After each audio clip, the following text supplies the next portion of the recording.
I'm Ted Berg, and this is the Baseball Show presented by Pepsi Max, joined today by SNY analyst Bob Ojeda. Bob, I want to go into depth a little bit about some of the pitches Major League pitchers throw. Obviously, you're a good guy to talk to about that, and I figure we should start with a fastball. Absolutely. How does a guy grip a fastball? Well, there's several ways. Really depends on the guy's delivery and his feel and what he wants the ball to do. But the basic one, the basic four-seam fastball is you're across the seams, right?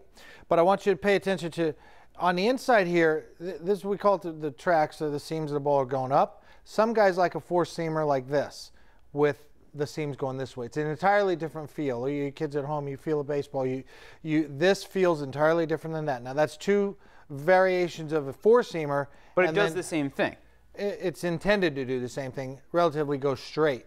This is the two-seamer, and now the two-seamer is meant to sink. Obviously, you want to sink. Some guys have their fingers together on the two-seamer. Some guys have their fingers split. Some are a little further up here, a little further down here. It really depends on the guy. And the thing, it's a trial and error. When you're playing so much catch with your friends, you usually try different grips, different positions on the ball, different finger pressures. I could put a little more finger pressure on my index finger or vice versa on my thumb. I can move my thumb over to the side.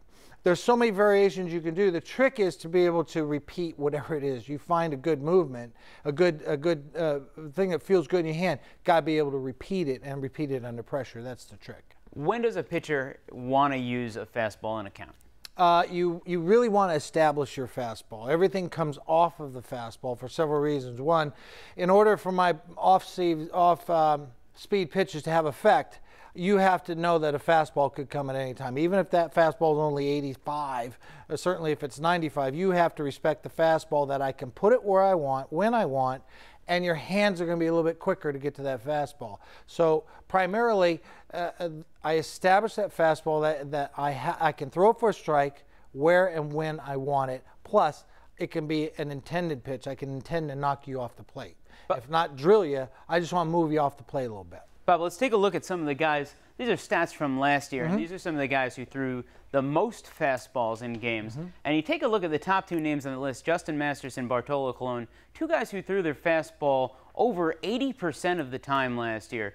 How can a guy get away with that, and are those all straight fastballs? Well, it's a good question. They're probably not. They're a variation of what I just talked about. Some are four-seamers, some are two-seamers, some are slightly off where he's going to cut them, some he's going to sink a little bit more. On the radar gun, the number's going to be pretty close. But as far as movement, that's where it's going to vary. You're not going to throw 85% four-seam straight fastballs and expect it to last long in the major league. And how important is location in all this? I mean, there are places where you just can't put a fastball. Well, you need the location, but you need the movement, you see. That's why they go hand in glove, no pun intended. If my location's a little bit off, but I have movement, it's more forgiving. If my location's off and the ball is straight, I'm in trouble. So they have to work together. A lot of times a four-seam straight fastball is meant to be painted.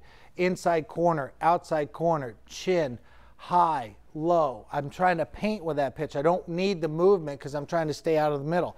I need a strike. A lot of times I'll go with a two-seamer right down the middle, and I'm betting on the movement. I'm betting on the sink to get you to hit that off center. Well, let's take a look at velocity next. How important is it to throw the fastball hard? You see the guys here who throw the hardest fastballs in the league. But as we've seen, even with the Mets, sometimes the hardest fastball isn't always the best fastball. Exactly right. Let me put one thing to bed right away, is guys do not pitch as hard as they could throw the ball. These guys throw the ball extremely hard. I guarantee you they could throw it harder, but they pitch at that thing, which is remarkable. To be able to pitch at 95, 95, 90, that's amazing because they've got a good idea where they're going to put it. There's other guys who can throw 95 but have no idea where it's going. Now, I don't mean it's going to the cage. I don't mean it's going, it's bouncing, 58 feet, but they can't put it in close to a Dixie cup or a large Slurpee. I have to put it in that zone. And so what you do is you dial back your velocity till you find a mark that you can pitch at. I could put that where I want at that velocity. Now, obviously, I could throw harder, but I can't pitch. The name of the game is pitch. What's remarkable is guys can pitch at those numbers. Well, you see Justin Verlander is the second highest guy there. Obviously, he had a phenomenal season last year, and I think throwing that hard and controlling that fastball is obviously a big part of that. It is. And then now your question about the movement, movement's key. If you can run it up there like that, if it's straight, is going to get hit. Bobby Parnell proved that last year. And other guys have thrown really hard, straight, over the middle, get lit up. This type of velocity with a little bit of movement and location, well, that's why you know those names. Let's take a look at the effectiveness. This is pitch type linear weights. It's another stat from Fangraphs. This is again for 2011. This stat measures a pitcher's performance on each type of pitch they throw during the year and converts the performance into runs saved relative to average. It's a fancy way of saying how good is the pitch. These are the guys with the best fastball in 2011, and obviously the surprising name atop that list is R.A. Dickey, but he uses his fastball a bit differently than just about everybody else in the league. He does. It's a surprise attack pitch. So that's why a lot of times, and I love stats. I really do. They're fascinating to me. But sometimes they can be misleading. Well, it's an anomaly. Misleading. Yeah. Exactly. Some are redundant. Some can circle back and tell you an entirely different thing than what you thought. Case in point, R.A. Dickey's fastball. We all know that's not his #1 pitch. It's made effective because of his other pitch, and he doesn't have several secondary pitches. He has one primary, the knuckleball.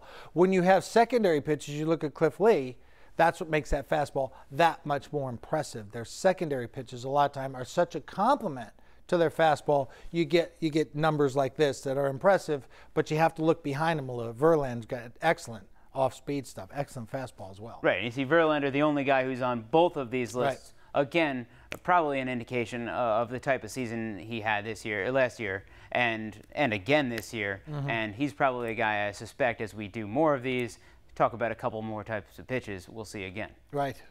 Pepsi Max and MLB are making Field of Dreams a reality and giving you a chance to play against some of the greatest players of all time. Vote for your favorite players and a chance to bring them to your hometown. Voting is open until Friday, June 15th. Go to MLB.com/Pepsi Max for more info. Bob, thanks so much for doing this. You're welcome, Ted. Thanks for watching, and we'll see you next time on the Baseball Show presented by Pepsi Max.